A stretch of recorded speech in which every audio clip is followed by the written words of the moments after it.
Triathlon is traditionally an individual sport, but we are starting to see more teams arising within it. For example, over the middle and longer distance, you have the likes of the Bahrain Endurance and the BMC team consisting of pros from all around the world. And then at ITU Olympic racing, obviously you have national teams, one of which is making a significant impact on the triathlon circuit at the moment. That is the trio from Norway, consisting of Kristian Blummenfelt Casper Stornes and Gustav Iden.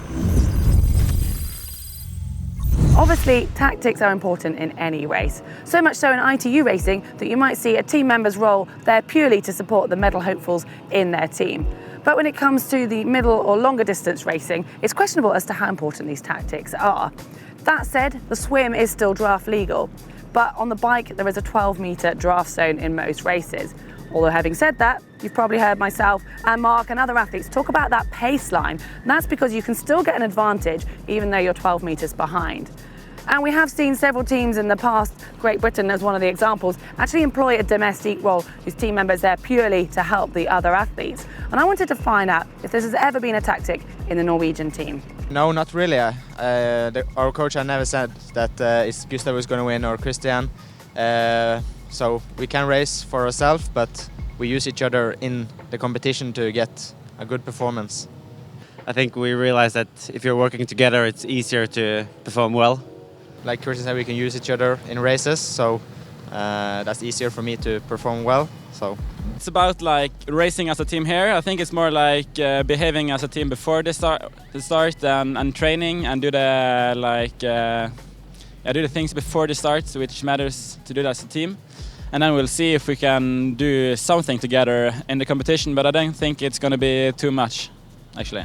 I think we all know each other's strengths pretty well, and so we know maybe how to use each other in the race, like share on the work on the bike. It's going to be 90k, and I guess we will maybe try to do maybe 10k each in the front instead of losing time to the guys behind or to transfer fees in front, so we can maybe work a little bit together, but in the end we all want to win the race, and I think these two are the two strongest guys, so it's not just about working as a team. I also have to remember to try to beat them.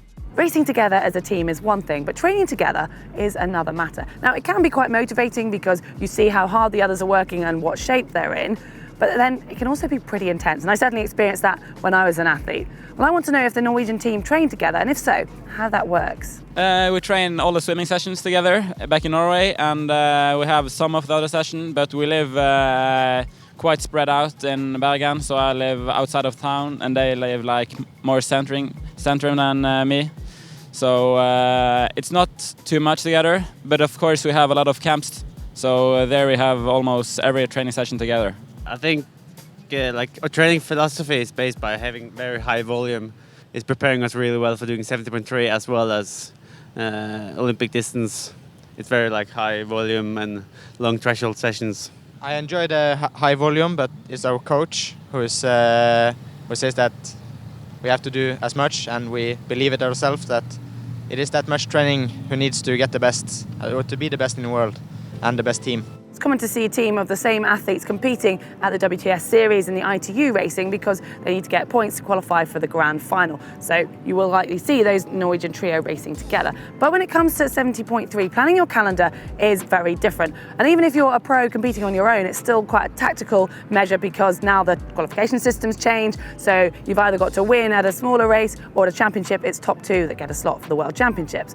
So it does get a little bit complicated. Add in the mix a team dynamic. I want to know how the Norwegian team plan their calendar. Try to target World Series events. That's our main focus. Try to do it as well as we can in the overall standing there. And even these two haven't been racing all the races so far. They have maybe done like 1 or 2 or 3 per year. So, but then they had other races in the same time period. So the training is very similar, and it's not like if I'm doing one race 1 week and that I have to do a totally different training. It's very much the same, even I'm racing or not. It was a very much Kristian who talked us into it because, of course, he won her last year. And I guess he wanted someone to train more with, like in the building up to this race, and someone, of course, to travel with.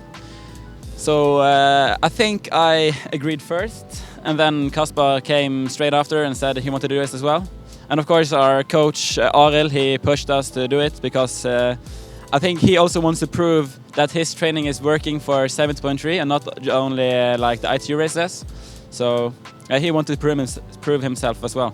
Do you think we could see a team-type tactic that's coming into 70.3 World Championships? Yeah, maybe. In some years we are stronger again, and then we can maybe, use it. It's exciting to see this new wave of talent coming out of Norway at the moment, but it obviously goes much further than their pure racing tactics. What is it that is making the men's Norwegian team so dominant in triathlon at the moment? I think it's a little bit from the beginning that we all came into the sport because we really wanted to be in this sport, and it's no one that has pushed us in and like, this is something you should do. You know, we came in by ourselves and like very motivated, and that's why we're like doing the training, and that's why I found each other for training, because I see that they are also as motivated as I am for doing the job. I think we have a very strong training culture in the group, and we believe that like doing a little bit extra every day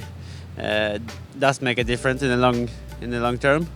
And I do we're able at that we are actually doing a little bit extra, a little bit better, everything like that 1% rule, everything a little bit better than the other makes, like in the big picture, it makes a difference. As you can see, triathlon can have a team aspect to it, or at least in the Norwegian team when it comes to training and racing strategies. But when you're out there on race day, it is still an individual performance. It's about you and your personal best. But that doesn't mean that you can't benefit from training with others and sharing your triathlon experiences. If you've enjoyed this, hit the thumb up like button, hit the globe to subscribe to make sure you get all of our videos here at GTN. And if you want to see a little bit more about Kristian Blummenfelt, we looked at his pro bike last year, and you can find that just here. And if you want to see how not to waste your training time, if you want to do more miles like the Norwegian team, then there's how to avoid junk miles just here.